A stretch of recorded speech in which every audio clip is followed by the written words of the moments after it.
Englisch habe ich ausgelernt in gehen in Schule. Ich habe nicht gekannt ein Wort. Wenn ich bin durchgekommen, ist gewesen Mai, das Ende von der Schule, bin ich gegangen mit meiner Cousine zu der Schule, aber sie gewesen jünger. Ich habe gar nicht gewusst ein Wort. Und über das Zimmer hat meine Mama gesagt zu meiner Cousine, sie soll mir auslernen, Englisch. Das ist nicht gewesen also. Ich habe ihr ausgelernt Yiddish. Nach dem Zimmer habe ich nicht gekannt ein Wort von Englisch.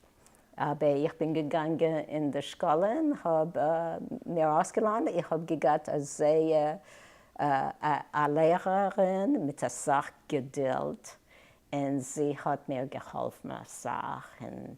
Sie hat gesagt, ich kann allemal fragen etwas und sie hat mir gesagt zu stehen in der Front von der Klasse und die Kinder haben gewissen etwas in der Klasse und ich habe dürfen sagen auf Englisch.